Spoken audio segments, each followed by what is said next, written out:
जय हिंद दोस्तों, मैं हूं आलम। आप देख रहे हैं आलम ट्रेडिंग टिप्स को। दोस्तों आज हम बात करने वाले हैं Motilal Oswal mid cap fund में 40% का रिटर्न दे रहा है। क्या है सच, इसके बारे में पूरा वीडियो में जानेंगे। और मार्केट जो गिर रहा है, इतना तेज़ी के साथ मार्केट नीचे आ रहा है, तो इस समय में हम लोगों को क्या करना चाहिए।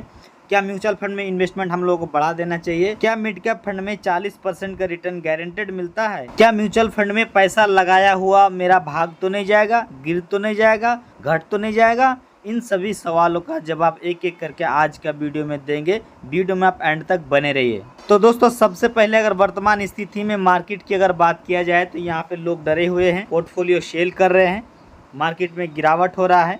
रीज़न दो तीन रीज़न है। जो मेजर रीज़न आपको देखने को मिल रहा है वो आपको मैं बताते चलूँगा। यहाँ पे सबसे पहला रीज़न ये है कि ट्रंप ने जो है यहाँ पे 25% का टैरिफ और लाद दिया है। यानी कि 25 पहले लगाया था और 25% का टैरिफ उठा करके हमारे सर पे और डाल दिया है, यानी कि इंडिया के सर पे डाल दिया गया है। दूसरा रीज़न ये है कि अभी जो वर्तमान में डेटिंग ऐप को सरकार ने बैन किया, तो डेटिंग ऐप मतलब जो भी जुआ खेलने वाले ऐप थे उनको जो है बंद कर दिया और रियल मनी लगा करके यहाँ पे जुआ नहीं खेल सकते हैं।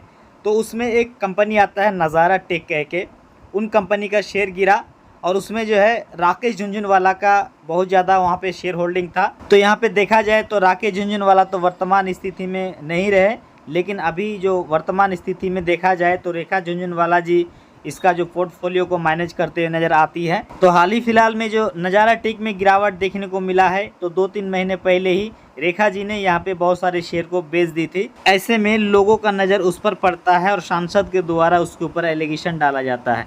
दूसरा रीजन ये है कि विजय केडिया ने अभी हाल ही फिलहाल में एक इंटरव्यू के जरिए ये सूचना दी कि अभी जो वर्तमान में मैं जितना कैश में बैठा हूँ, मैं जिंदगी में इतना कैश में कभी भी नहीं बैठा हूँ। तो ये जो बयान है ना, अपने आप में लोगों को यहाँ पे चिंतित में डालने का एक वजह बन जाता है, जिसके कारण लोगों में डर के माहौल के साथ साथ मार्केट में गिरावट भी यहाँ पे स्टार्ट हो गया है। ये सब 3 रीजन है जो थोड़े समय के लिए यहाँ पे गिरावट आपको देखने को मिल रहा है। लेकिन दोस्तों यहाँ पे आपको धैर्य से काम लेना है, पैशन बना के रखना है। म्यूचुअल फंड में अगर इन्वेस्टमेंट कर रहे हैं तो आपको डरने की कोई बात नहीं है। लॉन्ग टाइम में आपको ये प्रॉफिट दे के ही जाएगा। तो चलिए मैं मोतीलाल ओसवाल मिड कैप के बारे में थोड़ा सा इसके बारे में जानकारी आपको देते चलूं। तो यहाँ पे आप देख सकते हैं दोस्तों, Motilal Oswal mid cap fund के बारे में मैं आपको चार्ट पैटर्न दिखाऊं तो यहाँ पे आप देख सकते हैं 1 महीने की चार्ट पैटर्न में आपको 2% का रिटर्न।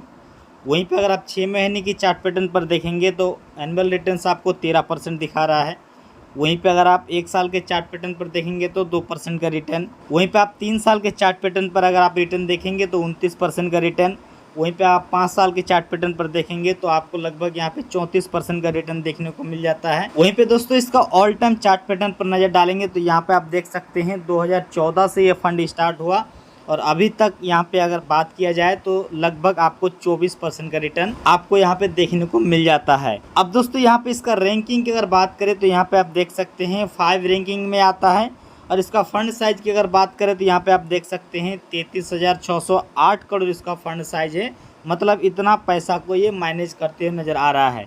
अभी वर्तमान स्थिति में इसका एनएवी का अगर दाम की बात किया जाए तो यहाँ पे 118 रुपया इसका एनएवी है। मिनिमम इन्वेस्टमेंट महीना का 500 रुपया का यहाँ पे आप स्टार्ट कर सकते हैं। धीरे धीरे करके आपको समझ में आए तो आप उसको बढ़ा सकते हैं। वहीं पे दोस्तों इस फंड की अगर बात किया जाए तो ये कंपनी लगभग जो है 18 कंपनी में निवेश करते हैं। वो 18 कंपनी कौन कौन सा है यहाँ पे आप देख लेंगे।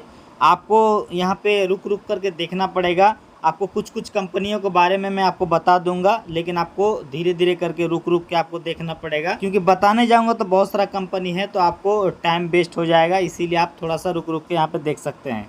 जैसे कि डेक्सन टेक्नोलॉजी है, कल्याण ज्वेलर्स है, इसके बाद KEI इंडस्ट्री है। यहाँ पे इतना सारा कंपनी आपको देखने को मिल जाएगा। देखते जाइए, आपको हम सरकाते जाते हैं। इस तरीके से ये कंपनी आपको होल्डिंग यहाँ पे देखने को मिल जाएगा। अब दोस्तों यहाँ पे आप देख सकते हैं इसका सिमिलर फंड, मतलब इसके जैसा फंड में किस तरीके का रिटर्न दिया है ये आपको यहाँ पे देखने को मिल जाता है। HDFC मिड कैप यहाँ पे देखने को मिल जाता है। अब दोस्तों यहाँ पे फंड मैनेजर की अगर बात किया जाए तो यहाँ पे आप देख सकते हैं ये 4 फंड मैनेजर है जो ये फंड को मैनेज करते हुए नजर आते हैं। और फंड मैनेजर की अगर डिग्री की बात किया जाए तो यहाँ पे डिग्री और एक्सपीरियंस दिया हुआ है। इसके बाद यहाँ पे आप देख सकते हैं इतना सारा फंड को ये मैनेज करते हुए नजर आता है। इसी तरीके से यहाँ पे आप देख सकते हैं सबका डिग्री है जो यहाँ पे शो होते हुए नज़र आ रहा है। और ये फंड कौन कौन फंड मैनेज कर रहे हैं सारा चीज़ यहाँ पे शो होते हुए नज़र आ रहा है। यहाँ पे इसका भी देख सकते हैं, ये डिग्री है, एक्सपीरियंस है, सारा चीज़ यहाँ पे मेंशन किया हुआ है। चौथे नंबर का भी फंड मैनेजर का यहाँ पे आप देखेंगे तो यहाँ पे डिग्री और सारा फंड मैनेजर यहाँ पे जो अपना डिटेल्स है वो सारा चीज़ डाल के आपको दिखा दिया है। इससे क्या होता है दोस्तों कि आप जिस फंड में इन्वेस्टमेंट कर रहे हैं ना, इसका सारा डिटेल्स आपको पता रहता है कि कैसा फंड मैनेजर बैठा के रखा है, किस तरीके से वो फंड को मैनेज कर रहा है, कौन कौन कंपनी में वो पैसा जा रहा है, कौन कौन कंपनी में वो पैसा झोंक रहा है।